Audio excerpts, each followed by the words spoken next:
akenshi umuntu atakunda kugaragaza amarangamutima bikunze kugaragarira mu bimenyetso bifatika. Ugasanga umuntu ahora ataka umutwe, ahora ataka ibibazo by'umutima, byose bishobora kuzamukira kuba utajya ugaragaza amarangamutima yawe. Cyangwa se ugasanga umuntu ahora ataka igifu. Ibyo byose ni ibintu bishobora kubaho bitewe n'iki, bitewe nuko amarangamutima yawe utayagaragaje. Ni byinshi bijya bitubaho, sinzi nimba byarigeze bikubaho ukababara ariko ntube wabigaragaza, ukagira umujinya ariko ntube wabigaragaza, ukumva ufite umunabi muri wowe ariko ntube wabigaragaza. Muri make ntube ubasha kugaragaza amarangamutima yawe bitewe naho wakuriye, bitewe n'uburyo bakubwira ngo ugomba kuba umunyambaraga, ugomba kuba umuntu utagaragaza amarangamutima. Rimwe na rimwe ibingibi tugiye kureba buryo ki bishobora kugira ute, bishobora kwangiza kutirekura ngo werekane amarangamutima yawe. Umuntu akugiriye nabi, yaraguhemukiye, arakubabaje cyangwa se atumye ugira umujinya, ariko wowe uravuze uti reka mfushe, reka mbigumane mbu umuntu w'umugabo. Ibi ngibi ni byubaye umuntu w'umugabo, abandi bakubonye nk'umuntu ukomeye, ariko mu by'ukuri hari uburyo byangiza nkuko turi buze kugenda tubibona. Iyo utabashe kubimenya neza ngo umenye uburyo byitwaramo, turaza kurebera hamwe rero emotional suppression and its consequence. Hanyuma nkuko nabibabwiye, mu gihe umuntu akeneye kuvugana n'umutherapist ushobora kutwandikira cyangwa se ukaduhamagara unyuze kuri address tuba twashyize muri description, ubundi ukita ku buzima bwawe bwo mu mutwe, ibintu bikagira ute, bikarushaho kugenda neza cyane. Guys, kwita ku buzima bwo mu mutwe ntago bisaba kuba urwaye.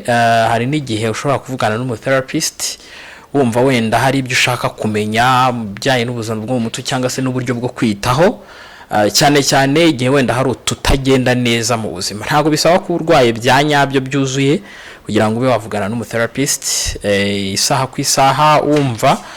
Nkuko ushobora kujya gukora body check up, ni na ngombwa kumenya ngo ubundi mu mitekerereze yanjye kudi guca mu bihe bikomeye ni gute nabinyuramo, ni gute nakora iki cyangwa se ndi guhangana nabyo gute. Ibyo byose rero ni ibintu ushobora gukurikirana. Hello, hi Rwanda, reka twongere tubasuze kandi tubahe ikaze mwebwe mwese mudahwema gukurikira Muhire Psychiatrist. Ni Muhire Psychiatrist nk'ibisanzwe, n'ubundi tugaruka mu biganiro byacu bya buri munsi kuva kuwa mbere kugera kuwa gatanu, tuganira mu kiganiro Psychology for Better Life. Ndizera ko mukomeye, ndizera ko mumeze neza, ab'ubuzima bugoye mwihangane. Ikiza nuko ukirwana kandi ko kukomeza urwane. Buriya urugamba hari igihe ruba rugikomeje nyine ugakomeza ukarwana, kandi hari igihe kigera none ukarutsinda. Icy'ingenzi rero no kwishakamo imbaraga zo gukomeza kurwana. Hanyuma ni nayo mpamvu n'ubundi tugenda tubategurira ibiganiro bijye bitandukanye bifasha buri muntu wese kwita ku buzima bwo mu mutwe, kwita ku mibanire, kwita ku mitekerereze, tukagira imitekerereze itekanye, tukagira imitekerereze imeze neza. Nkuko bisanzwe nge ndi Muhire Psychologist, ninge tubana. Hanyuma ubugubu tugiye kubagezaho ikiganiro kuwa gatatu, n'ubundi tuza tuganira ku bintu bigiye bitandukanye. Tuza tuganira ku bintu byadufasha kumenya neza cyangwa se kugira ubuzima bwiza n'ubundi bwo mu mutwe, ariko by'umwihariko tumenya neza, dusobanukirwa indwara zo mu mutwe cyangwa se ibindi bibazo bifite aho bihuriye n'ubuzima bwo mu mutwe. Uyu munsi rero n'ubundi tuje tubazaniye icyo kiganiro ndibuze kubabwira mu kanya, ariko nizere ko amaze gukora subscribe guys. Wowe utarayikora byaba byiza uyikoze nonaha, tuguhaye ikaze mu muryango mugari wacu. Turidagadura ariko tuniga, ni byinshi tugenda turebera hamwe. Ngira ngo ahangaha kuri Muhire Psychiatrist tugenda turebera hamwe byinshi ku buzima bwo mu mutwe. Hari M250 Media TV tubagezaho amakuru agiye atandukanye abagenda avugwa hirya no hino, ariko tubirebera mu nguni y'imitekerereze ya muntu, tubirebera mu nguni cyangwa se mu buryo budufasha n'ubundi kugira ubuzima bwiza. Hari M250 TV Films tugenda tubagezaho n'ubundi biganiro bikinitse cyangwa se amafilme, inkuru za filme cyangwa se n'amafilme muri rusange. Ibyo byose muzajye mugenda mubibona. M250 Group Limited n'ubundi nta kitabazaniye kubera ko tunabahuza n'inzobere mu by'imitekerereze ya muntu. ubaye ukeneye kuvugana n'umutherapist ushobora kutwandikira cyangwa se ukaduhamagara unyuze kuri adresse tuba twashyize muri description. Ndizera ko amakuru nk'ayo ngayo mumaze kuyamenya muri benshi, hanyuma nanabashishikariza kudusangiza abandi guys. Murabona ko tukiri bakeya, ni ngombwa ko mudusangiza abandi kugira ngo dukomeze twaguke. Hanyuma munyemerere uyu munsi tugiye kuganira ku kiganiro kiza cyane, kubika cyangwa se guhisha amarangamutima ntubashe kuyagaragaza bigira izihe ngaruka ku bitekerezo ya muntu, bigize izihe ngaruka ku mubiri, bigize izihe ngaruka ku mibanire muri rusange, bigira izihe ngaruka mu buryo butandukanye turi buze kugenda tubona. Ibyo byose rero ndizera ko uri buze kubana nanjye, hanyuma turaza no kureba icyo wakora niba warakuze uri umuntu utagaragaza amarangamutima, niba warabayeho uri umuntu utagaragaza amarangamutima bikaba biri kugenda bikugiraho ingaruka. Turaza kurebera hamwe icyo wakora kugira ngo ugire ubuzima bwiza bwo mu mutwe, ubeho neza, ubane neza n'abandi, ukora akazi neza, ibintu birusheho kugenda neza. So ndizera ko rero muri kumwe nanjye, hanyuma reka ngaruke mu kanya turebere hamwe ibintu bigera kuri bitanu ukwiye kumenya ku buryo guhisha amarangamutima bishobora kugira ingaruka ku buzima bwawe muri rusange. Reka ngaruke mu kanya.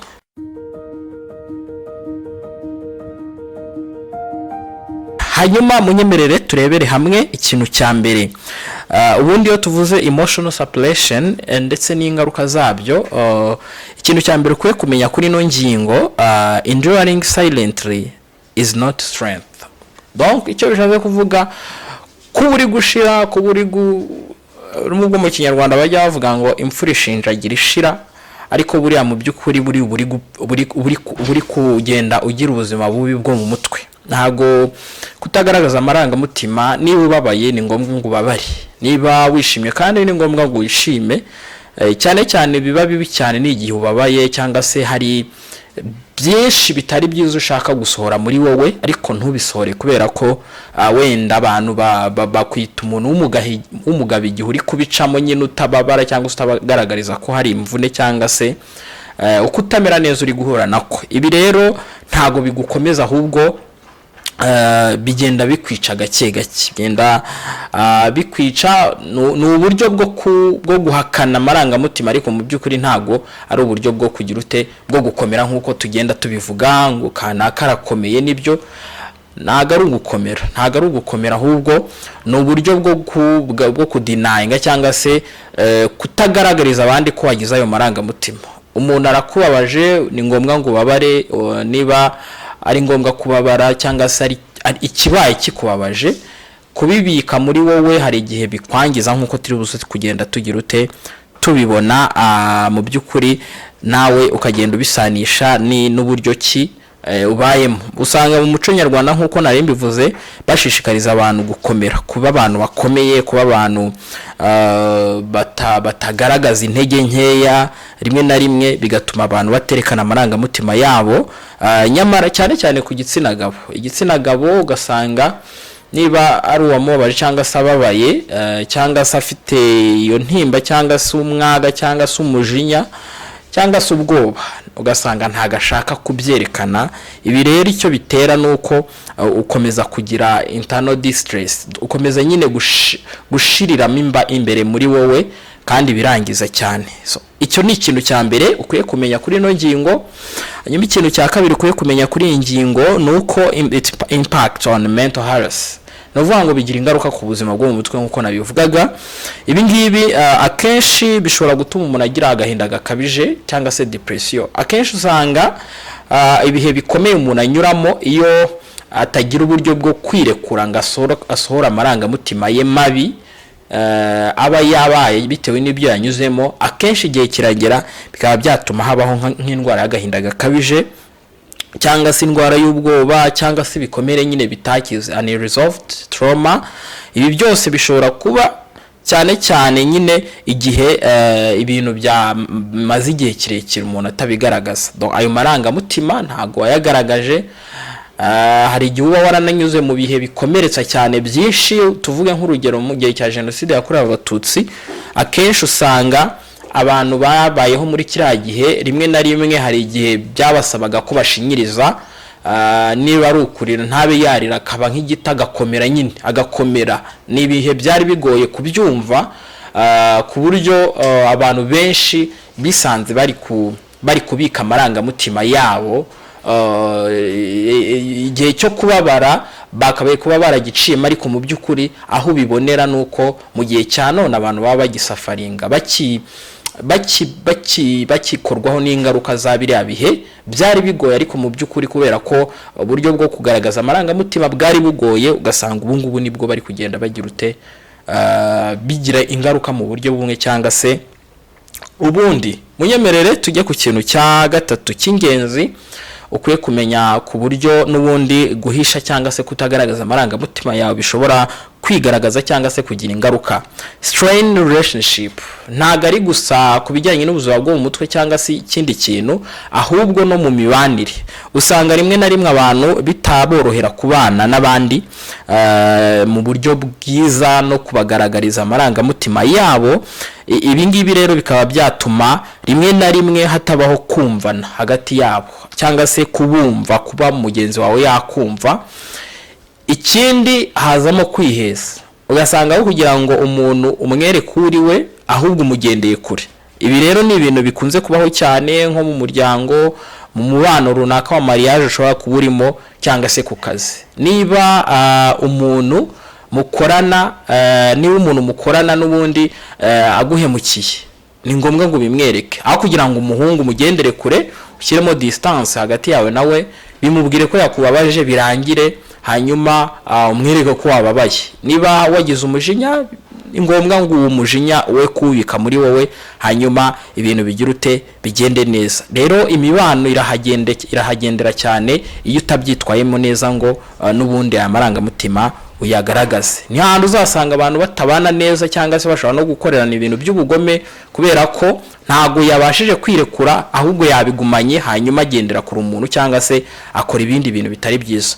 Munyemerere ngaruke mu kanya turebere hamwe ikintu cya kane cy'ingenzi kindi ukwiye kumenya kuri ino ngingo, hanyuma dukomeze dusobanukirwe.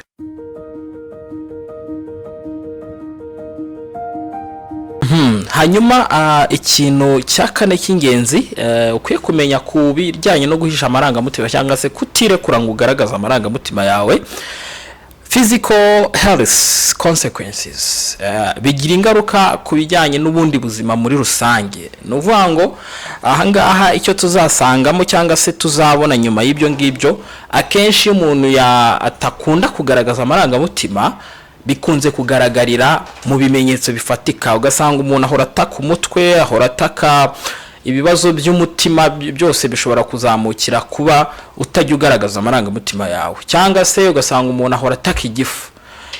Ibyo byose ni ibintu bishobora kubaho bitewe n'iki, bitewe n'uko amarangamutima yawe utayasha. Ntabwo turi buze kwinjira muri mekanizme cyangwa se uburyo bibaho, ariko byose bibera mu bwonko. Ubundi bice bigenzura amarangamutima cyangwa se uko twiyumva, akenshi hari aho biba bihuriye n'imikorere n'ubundi isanzwe y'umubiri. Sinzi nimba byarigeze bikubaho ukamerana nabi n'umuntu ukahita ugira ikirungurira. Ibi byose biba bifite uburyo bihura cyangwa se bigira ingaruka ku mikorere isanzwe y'umubiri. Amarangamutima yawe iyo wishimye umubiri umera neza, iyo ubabaye umubiri nawo biragaragara ko nyine uba utameze neza. Ibyo byose rero ukwiye kubimenya kugira ngo n'ubundi wige kugaragaza amarangamutima yawe, wige kugaragaza uko wiyumva.